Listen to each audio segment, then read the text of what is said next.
যেতে হবে যেতে হবে যেতে হবে। কোথায় যেতে হবে? এই ধরাধাম ছেড়ে মর্তলীলা সাঙ্গ করে চলে যেতে হবে। কখন কার ডাক করবে তার স্থির নাই। প্রস্তুত হ, প্রস্তুত হয়ে থাক, এটাই মহাসত্য। এটাই মহাসত্য। কোনটা মহাসত্য? না কখন কার ডাক করবে তার স্থির নাই। প্রস্তুত হ, প্রস্তুত হয়ে থাক, এটি মহা। আমাদের পথ হচ্ছে প্রণাম মার্গ। সমস্ত কিছুতে প্রণাম করতে হবে। যত জগতের জিনিস আছে তার সমস্ত প্রণাম করতে হবে। তাহলে মার্গটা হচ্ছে প্রণাম মার্গ। যা কিছু সব তুমি, এই মনে করে প্রণাম করা অভ্যাস করবে। নাম করতে করতে প্রণাম করবি, প্রণাম করতে করতে নাম করবি। নাম এবং প্রণাম, নাম আর প্রণাম দুটো একসাথে চলছে। এর দ্বারা মৃত্যুকে জয় করতে সমর্থ হবে। নাম করতে করতে প্রেম আসবে, এটা এক নম্বর। প্রেম আসলেই সেই প্রেমের হরিকে পাবে। কৃষ্ণকে ভুলিও না। কৃষ্ণকে ভুললেই জীব মায়ার দাস হয়ে চিরদিনের মতো বদ্ধ।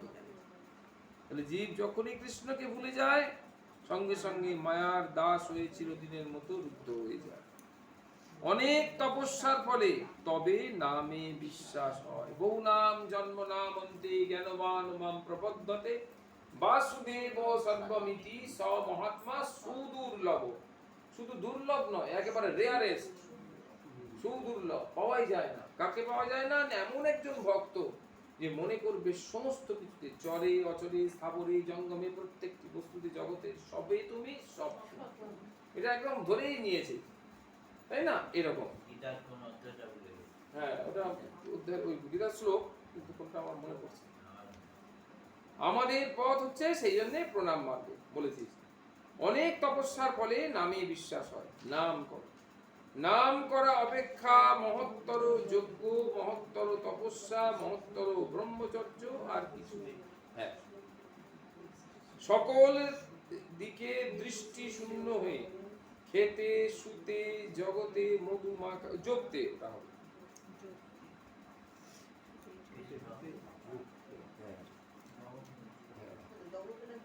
হ্যাঁ, এই ক্রিয়াগুলো রয়েছে পাশাপাশি।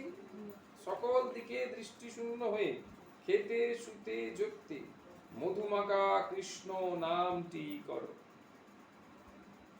নাম করতে আসন প্রাণায়াম অঙ্গন্যাস করন্যাস ভূতশুদ্ধি কিছুই করতে হয় না। এগুলো আমাদের পূজার এক একটা ক্রম। নাম করার আগে, পুজো করার আগে সব করে নিতে হয়। প্রাণায়াম শুতে জপতে, শুধু একটা আগ্নি লাগিয়ে দাও, করতে হয় বিরাট। প্রাণায়াম অঙ্গন্যাস করন্যাস ভূতশুদ্ধি আরো অনেক, এখানে বলেনি, আরো প্রচুর আছে, করতে হয়। কিন্তু যদি নাম করতে যায় তাহলে কিছুই করতে হয়।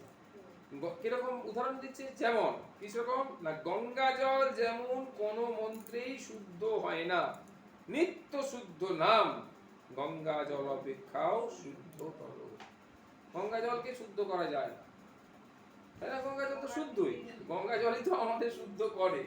আবার গঙ্গা জলকে শুদ্ধ করবো কি করে? ওই যে গঙ্গা জলটাকে শুদ্ধ করার যে মন্ত্রটা বলি, সেটা হচ্ছে ওর মধ্যে ওই সমগ্র নদীগুলোকে আহ্বান করা। গঙ্গে চ যমুনে চৈব গোদাবরী সরস্বতী নর্মদে সিন্ধু কাবেরী জলে অস্মিন, অস্মিন জলে সন্নিধিং কুরু, সবাই এসে উপস্থিত হবে, এটা বলা হলো। তার মানে জলশুদ্ধির ব্যাপারটা না, ব্যাপারটা সপ্ত গঙ্গা ওর মধ্যে এসে উপস্থিত হলো, তার মানে জলটা পবিত্র হলো। তাই বলছে কি, নিত্য শুদ্ধ নাম গঙ্গা জল অপেক্ষাও শুদ্ধতর। শ্রী বিনায়ক শর্মাজি বলছে, যে ব্যক্তি ব্রহ্মে লীন হয়ে যেতে চায় তার পক্ষে জ্ঞান মার্গ সর্বশ্রেষ্ঠ। যদি ব্রহ্মে লীন হয়ে যেতে চায় তাহলে জ্ঞান মার্গ সর্বশ্রেষ্ঠ। জ্ঞান মার্গ অবলম্বন করে ব্রহ্মে লীন হতে হবে। কিন্তু যিনি ভগবানের লীলায় প্রবেশ করতে চান, এক নম্বর দাও। ভগবানের মাধুর্য রূপী রস পান করতে চান, 2 নম্বর। ভগবানের সঙ্গে নিজের সম্বন্ধ বানাতে চান, 3 নম্বর। ভগবানের সঙ্গে নিবিড় সম্পর্ক স্থাপন করে বাঁচার জন্য, 4 নম্বর। ভগবানের সঙ্গে থাকার জন্য 5 নম্বর, ভগবানের প্রতি পূর্ণ প্রেম প্রাপ্ত করার জন্য, ভগবানের আলিঙ্গন প্রাপ্ত করার জন্য তাকে ভক্তি মার্গে আসতে হবে। তাহলে ভগবানের প্রতি পূর্ণ প্রেম প্রাপ্ত হওয়ার জন্য এটা 6 নম্বর, আর ভগবানের আলিঙ্গন প্রাপ্ত করার জন্য এটা 7 নম্বর। তাহলে কি হবে? তাকে ভক্তি মার্গেই আসতে হবে, জ্ঞান মার্গে হবে না। জ্ঞান মার্গে কি বলেছে? জ্ঞান মার্গে হচ্ছে না যে ব্রহ্মে লীন হয়ে যেতে চায়, ব্রহ্মের মধ্যে মিশে যেতে চায়, তার জন্য জ্ঞান মার্গ। এই তত্ত্ব, ওই তত্ত্ব, সেই তত্ত্ব। ভক্তের কি সব তত্ত্বের জ্ঞান আছে? ভক্ত শুধু গোবিন্দকে জানে। ভক্তামাম অভিজানামি যাবান যাচ্চাস্মি তত্ত্বত, এটাতে বলছেন ভগবান, ভক্তামাম অভিজানামি, ভক্তির দ্বারাই কেবল আমাকে ঠিক ঠিক ভাবে জানা যায়। If you want to accurately know me, accurately তুমি যদি আমাকে জানতে চাও, তাহলে তোমাকে কি করতে হবে? না ভক্তি অবলম্বন, জ্ঞানের দ্বারা হবে না। কারণ কি? ঠাকুর শ্রী রামকৃষ্ণ বলছেন জ্ঞান হচ্ছে পুংলিঙ্গ আর ভক্তি হচ্ছে স্ত্রীলিঙ্গ। ভগবান কোথায়? অন্তর্মহলে থাকে। জ্ঞানের প্রবেশ হচ্ছে বাইরে বাটি পর্যন্ত। পুরুষ সে অন্তর্মহলে নারীদের মধ্যে ঢুকতে পারবে না, কিন্তু ভক্তি সে তো নারী, সে একদম সরাসরি অন্তর্মহলে চলে যেতে পারবে। যিনি সগুণের উপাসক তিনি মোক্ষের আকাঙ্ক্ষা করে না। যে ভক্ত তিনি সর্বদা ভগবানকে প্রসন্ন করার চেষ্টা করেন ও যিনি যে ভক্ত আছে সেই ভক্তরা কি করে? সর্বদা ভগবানকে প্রসন্ন করার চেষ্টা করে। আমাদের প্রার্থনাতেই রয়েছে, আমাকে দিয়ে সেই সেই কাজ করিয়ে নাও যাতে সদা সর্বদা তুমি আমার প্রতি প্রসন্ন থাকো, সব সময় প্রসন্ন থাকো, সেই কাজটা করি। যিনি সগুণের উপাসক তিনি মোক্ষের আকাঙ্ক্ষা করে না। সেই যে ভক্ত তিনি সর্বদা ভগবানকে প্রসন্ন করার চেষ্টা করেন এবং সুখ প্রদান করেন। জ্ঞান তত্ত্বে অহংকার বা অহংভাব এসে পড়ে। খুব সুন্দর কথা। যখনই আমরা কেউ জ্ঞান চর্চা করি, প্রচুর পড়াশোনা করি, নিয়ে অনেকটা পড়াশোনা হয়ে গেছে, তখন মনের মধ্যে কোথাও না কোথাও একটা অহংকার এসে সেই অহংভাব, সেই অহং নাশ করার কেবল একটি মার্গ আছে, একটি পথ আছে। মার্গ মানে পথ, আর সেই পথটা কি? ভক্তি। ভক্তের সব রকম মুক্তি মিলে যায়। ওটা নাটা আছে, নাটা কেটে দাও। ভক্তের সব রকম মুক্তি মিলে যায়। ভক্তের তাহলে অন্য কোনো জিনিসের দরকার হয় না, এমনি মিলে যায়, বুঝে যাচ্ছে? কোথাও অসুবিধা নেই। প্রভাজিকা বিশ্বপ্রাণা বলছেন, বিশ্বপ্রাণা মাতাজি তিনি বলছেন, কি বলছেন? সদা সর্বদা, সদা সর্বদা মানে সব সময় কাজ কর্মের মধ্যে এই ভাবটি বজায় রাখবে, যে এই ভাবটি সবসময় বজায় রাখবে। কি বজায় রাখবো? আমি ঠাকুরের সন্তান, আমি মায়ের সন্তান, আমি গুরুদেবের সন্তান। এরকম আমার গুরুদেব আমাকে তার পায়ে অর্পণ করেছেন। আমার গুরুদেব কৃপা করে অন্তঃপ্রদানের মধ্য দিয়ে অযাচিত কৃপায় ইষ্টের চরণে আমাকে নিবেদন করেছেন, অর্পণ করেছেন। তিনি ছাড়া আমার কেউ নেই, আমি একান্তভাবে তাঁরই শরণাগত, আর কেউ নেই, তারই শরণাগত। এটা কি বলছে? স্ট্রিক্ট ডিসিপ্লিন ফলো করবে। আর চাই কায় মনো বাক্যে পবিত্রতা। কেমন? না ক্রিস্টাল পিউরিটি। এটা একদম ক্রিস্টাল পিউরিটি মানে হচ্ছে একদম ক্লিয়ার। ক্রিস্টাল মানে স্বচ্ছ, একদম সেই স্বচ্ছ পবিত্রতা। রাজা মহারাজ আমাদের শেখাতেন, রাজা মহারাজ মানে স্বামী ব্রহ্মানন্দ, তিনি শেখাতেন সদা সর্বদা মানে সর্বদা স্মরণ মনন করতে। তোমাদের আমি সেটা বলছি। রাজা মহারাজ যেমন মাতাজিকে বলেছেন যে সর্বদা স্মরণ মনন করবে, মাতাজিও সেই কথাটা শুনে নিয়ে আজকের আমাদেরকেও বলছেন যে তোমরাও সর্বদা স্মরণ মনন করবে। ঠাকুরই তো সব। ঠাকুরের যেমন মা কালী ছিলেন, স্বামীজির যেমন ঠাকুর ছিলেন, তোমাদেরও সেই রকম শুধু ঠাকুর। তাকে জড়িয়ে ধরো, তাহলে আর ভাবনা থাকবে না, তিনি হাত ধরে এগিয়ে নিয়ে যাবেন। স্বামী বিরজানন্দজি বলছেন তাকে যত পারো স্মরণ মনন করবে, তাকেই একমাত্র আপনার জন বলে জানবে। আরেকটু এগিয়ে বলছে আপনার জন বলে জানবে, এটা বুঝলাম। তারপরে বলছে তাকে আপনার চেয়েও আপনার জন বলে জানবে। আপনার চেয়েও আপনার জন কেন? আপনার জনেরা কি করে? ইহলৌকিক সুখ সমৃদ্ধি আমাকে দিতে পারে। যতদিন আমি বাঁচবো, যতদিন তারা পারবে, ততদিন পর্যন্ত সুখ সমৃদ্ধি আমাকে দিতে পারে। কিন্তু যখন আমি পরলোকে যাব, তার ব্যবস্থা কি তারা করতে পারবে? তাই তারা হচ্ছে শুধু আপনার জন। আর যিনি ইহলোকেরও সব ব্যবস্থা করতে পারবেন এবং পরলোকেরও সব ব্যবস্থা করতে পারবেন, এবং পুনরায় যদি আমি আবার পৃথিবীতে ফিরে আসি তারও সব ব্যবস্থা তিনি করে রাখবেন। তিনি কেমন? তিনি আপনার থেকেও হ্যাঁ, যিনি ইহকাল এবং এটা পরে বলছে, ইনি ইহকাল এবং পরকালের একমাত্র আশ্রয় ও সম্পদ, তাকেই সমস্ত মন প্রাণ দিয়ে ভালোবাসবে, মন প্রাণ দিয়ে ভালোবাসবে। যে যাকে ভালোবাসে সে তারই কথা ভাবে। কেন ভাবে? না ভেবে সুখ পায়, আনন্দ পায়, তাকে পেতে চায়, সর্বক্ষণ হৃদয়ের মধ্যে রাখতে চায়, আপনার করে নিতে চায়। এগুলো সব এক একটা করে জিনিস, ভাবগুলো বুঝতে পারছো?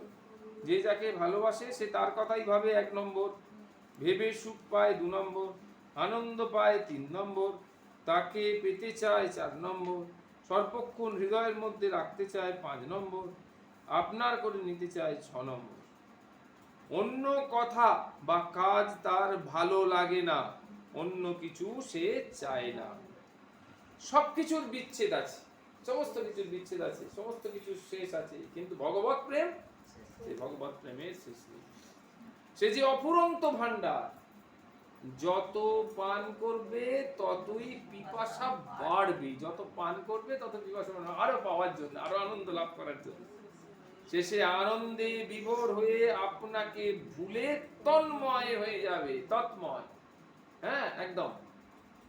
তখন জীবত্ব ঘুচে দেবত্ব পাবে, সবত্ব ঘুচে শিবত্ব পাবে, মৃত্যুর বদলে অমৃতত্ব পাবে। বোঝা যাচ্ছে কি সুন্দর জিনিসটা না? এটা দারুণ একটা ভাব। স্বামী তুরীয়ানন্দজি বলছেন, তার উপর ঠিক ঠিক নির্ভর করতে পারলে এই সাহায্য মেলে যে তিনি আপনি সব ঠিক করে দেন, তিনি নিজে থেকেই সব ঠিক করে দেন। কিন্তু এও কি সোজা, এও কি অমনি যে সে পাবে? তা নয়। এও সেই ভগবানের কৃপা হলে, কোন সাধু মহাত্মার সঙ্গ হলে তবে হতে পারে, নচেত নয়।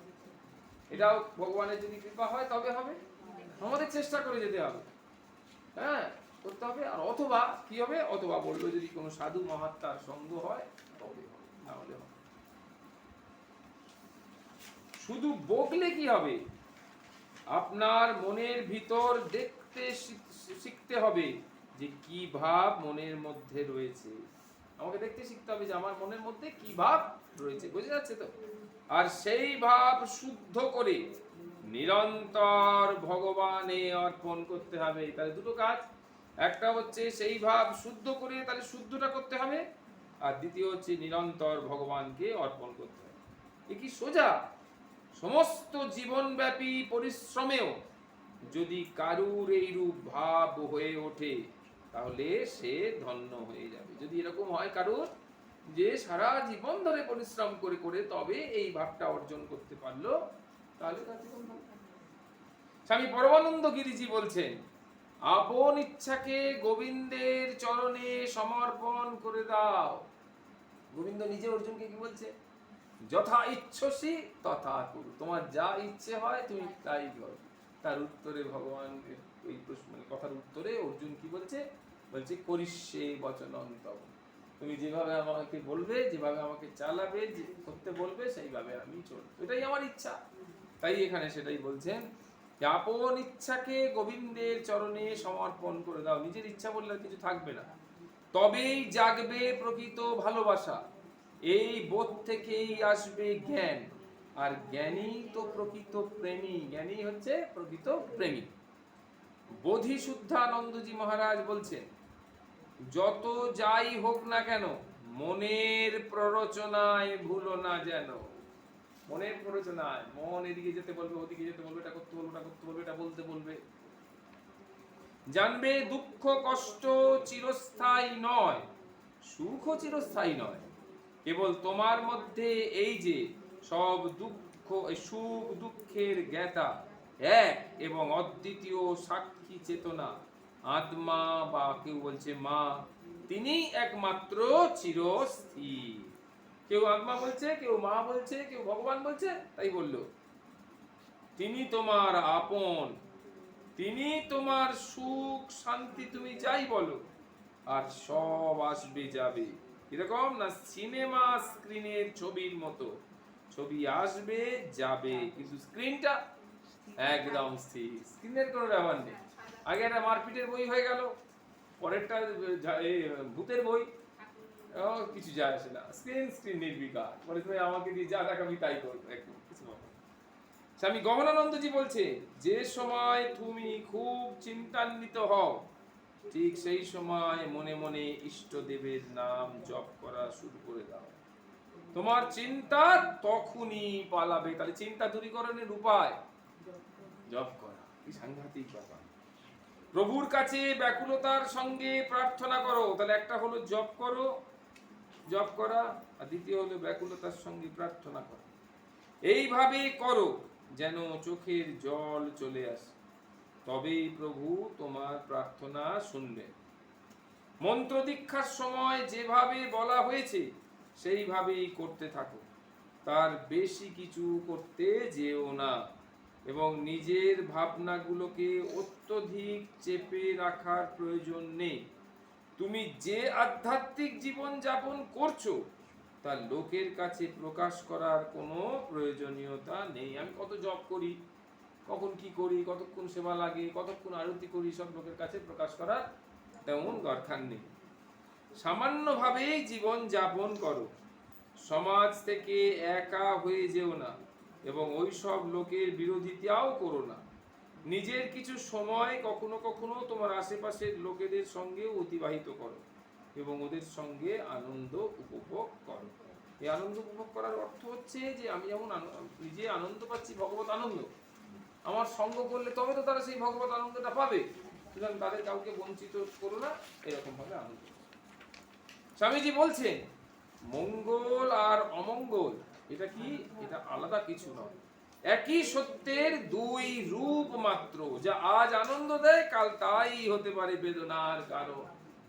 ঠাকুর সীতারাম দাস বলছে, আমায় ভক্তি দাও, এই প্রার্থনা করা ভালো। তা শুধু আমাকে ভক্তি দাও না, আমাকে ব্যাকুলতা দাও, আমাকে প্রেম দাও, ঈশ্বর নিষ্ঠা দাও, এইরকম সবটাই, এগুলো প্রার্থনা করা ভালো। কিন্তু ভক্তি পেলে কিছুই আর অভাব থাকবে না। যদি একবার ভক্তি পেয়ে যায় তাহলে আর অভাব নেই। তিনি সব সেজেছেন মনে করে প্রণাম করো, আর নির্জনে বসে একা একা নাম করো। তাহলে একটা হলো প্রণাম করো, এক নম্বর। দু নম্বর হচ্ছে নির্জনে বসে বসে একা একা নাম। তোর প্রাণের কথা নিঃসংকোচে ঠাকুরকে জানিয়ে যা, সব ঠিক হয়ে যাবে। নিঃসংকোচে ঠাকুরকে মা সারদা বলছেন, এত জবই করলামই বলো, আর এত কাজ করলামই বলো, কিছুই কিছু নয়। মহামায়া পদ ছেড়ে না দিলে কি সাধ্য কাজ? যে জীব, ও হে জীব শরণাগত হয়, এটা হয় না হও, এটা ওকার হবে। হ্যাঁ, এই জীব শরণাগত হও, পেয়েছো? হ্যাঁ, হও, কেবল শরণাগত হও, দ্বিতীয়টা ও আছে, তবেই তিনি দয়া করে পথ ছেড়ে দেবেন। তাহলে মহামায়াকে বলতে হবে, তুমি কৃপা করে পথ ছেড়ে দাও, তোমার ভুবন মোহিনী মায়ায় আমাকে বদ্ধ করো না। একদম। শ্রীমা বলছেন, ভগবানের কাছে আজে বাজে কিছু না আছে, ঠাকুর এই বলে প্রার্থনা করতে শিখিয়ে গেছেন। কিরকম? হে রাম, আমি যেন আর তোমার ভুবন মোহিনী মায়ায় মুগ্ধ না হই, তোমার পাদপদ্মে যেন আমার অচলা শুদ্ধা ভক্তি হয়। ঠাকুর এরকম শেখাচ্ছেন যে আজে বাজে কথা ঠাকুরের সঙ্গে না বলে ঠাকুরের কাছে এই প্রার্থনা করো।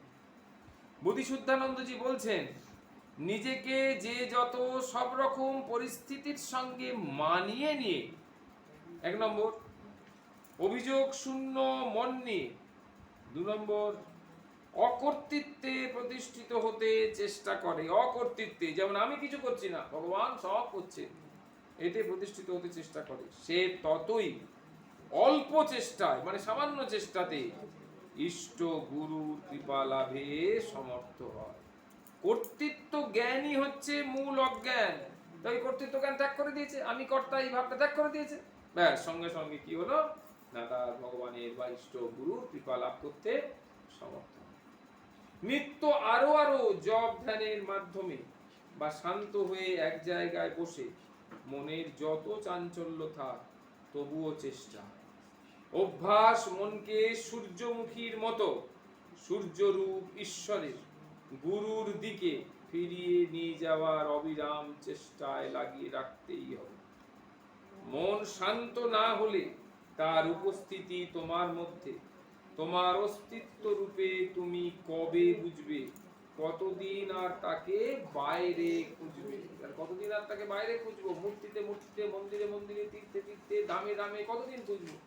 আমার অন্তরের দেবতাকে জাগিয়ে তুলতে হবে। তাই বলছে মন শান্ত না হলে তার উপস্থিতি, তিনি যে আছেন তোমার মধ্যে, আমার মধ্যে যে তিনি আছেন, মন শান্ত না হলে সেটা বুঝতে পারবো না।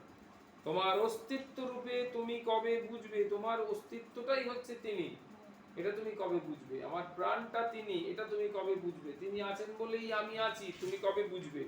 কতদিন আর তাকে বাইরে খুঁজবে? এটি হচ্ছে আমাদের জীবন। কোনটা? হ্যাঁ হ্যাঁ বলেছে, অস্পষ্ট। বাইরে খুঁজবে তো নেই,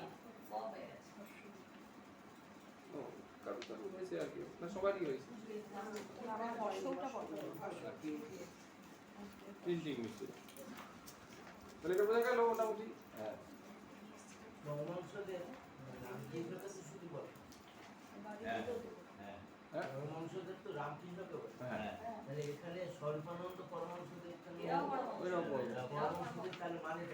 পরমহংস মানে একটা অবস্থান না। পরমহংস যে জলকে আর দুধকে আলাদা করতে পারে, মানে জলকে তো সংসার এবং সংসারের যে মায়া তার সঙ্গে ঈশ্বর, এটাকে আলাদা করতে পারে। দেহ আর দেহ অভিমান এই ব্যাপারটা দেহিস থেকে আলাদা করতে পারে, আত্মা থেকে বলা। এটা হচ্ছে পরমহংস অবস্থা। এই অবস্থা যেমন পেয়েছি তাদেরকে বলা হয় পরমহংস। পরমহংস, আচার্য, পরিব্রাজক, পরমহংস, সবাই নাম পরমহংস। এরকম এটা পরমহংস নামটা দিয়েছিলেন তোতাপুরী শ্রীরামকৃষ্ণকে। পরম জ্ঞানী ওনার গুরু, উনি গুরু এসেছিলেন, ওনাকে দীক্ষা দেওয়ার পর বললেন তুই ধ্যান কর, নির্বিকল্প সমাধি ধ্যান। বলে আমার ধ্যান হচ্ছে না, খালি মা এসে যাচ্ছে সামনে। উনি কি করবেন, চারদিকে তাকিয়ে দেখলেন একটা কাঁচের টুকরো পড়ে আছে, আর সেই কাঁচের টুকরোটাকে এই কপালের যেখানে মায়েরা টিপ পড়ে সেখানে ঢুকিয়ে দিলেন। আর সঙ্গে সঙ্গে যন্ত্রণা চিৎকার করে, সেই যন্ত্রণা দিয়ে মনটা স্থির কর। ব্যাস, যেই মনটা স্থির করলো সঙ্গে সঙ্গে 3.5 দিন একদম ওইখানে বসে আছে, নাওয়া খাওয়া নেই, পায়খানা বাজছে নেই, কিচ্ছু নেই, একদম নির্বিকল্প, শরীরে কোনো প্রাণের স্পন্দন নেই। তখন বাইরে দাঁড়িয়ে তোতাপুরি বলল, ये क्या दैवी माया है, 40 साल के तपस्या करने के बाद जो मुझे नहीं मिला वो 3.5 दिन में मिल गया। आज से तुम रामकृष्ण परमहंस हो, আজ থেকে তুমি রামকৃষ্ণ পরমহংস। রামকৃষ্ণ হচ্ছে ওর বাড়ির নাম, রামকুমার, হ্যাঁ, তারপরে রামকুমার, হ্যাঁ, ক্ষুদিরাম বাবার নাম।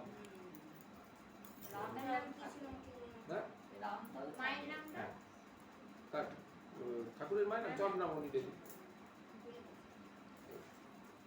ঠিক আছে। হরে কৃষ্ণ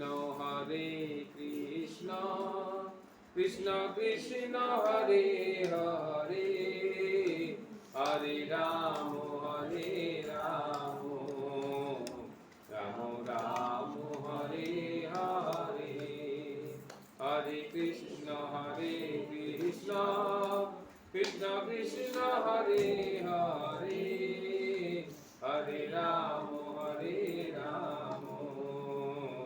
রাম রাম হরে হরে, হরে কৃষ্ণ কৃষ্ণ কৃষ্ণ কৃষ্ণ হরে হরে, হরে রাম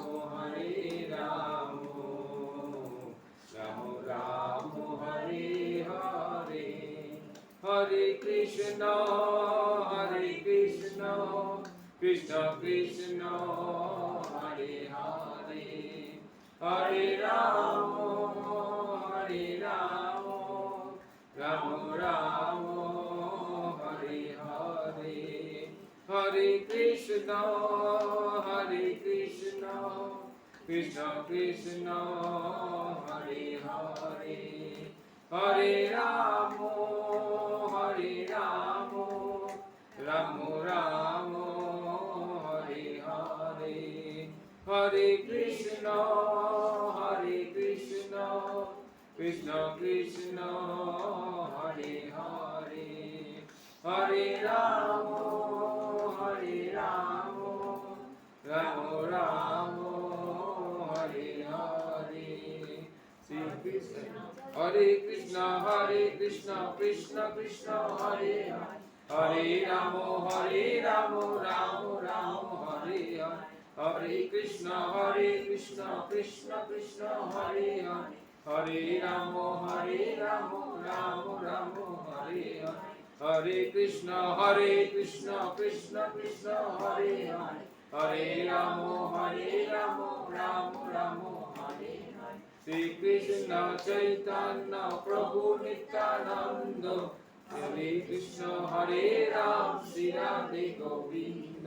শ্রী কৃষ্ণ চৈতন্য প্রভু নিত্যানন্দ, শ্রী অদ্বৈত গদাধর শ্রীবাসদি গৌর ভক্তবৃন্দ। শ্রী কৃষ্ণ চৈতন্য প্রভু নিত্যানন্দ, হরে কৃষ্ণ হরে রাম শ্রী রাধে গোবিন্দ। হরি বল হরি বল হরি বল মনামা, নিতাই গৌর হরি বল হরি বল হরি বল প্রণামা, হরি বল হরি বল হরি বল তনামা, হরি বল হরি বল হরি বল বোধামান, হরি বল হরি বল হরি বল বাকামান। রামানন্দে প্রেমানন্দে হরি হরি বলো, নিতাই গৌর সীতানাথ প্রেমানন্দে হরি হরি বলো, ভাগবত ভক্ত ভগবান প্রেমানন্দে হরি হরি বলো। জয় রাধে জয় শ্রী রাধে, জয় রাধে জয় শ্রী রাধে, জয় রাধে জয় শ্রী রাধে। প্রিয়তাং পুণ্ডরীকাক্ষং সর্বযোগেশ্বরো হরি, তস্মিन् তুষ্টে জগত্তুষ্টং প্রণীতে প্রণীতং জগৎ। एतत् सर्वकर्मफलं भगवान् श्रीहरिनारायण चरणे समर्पयामि।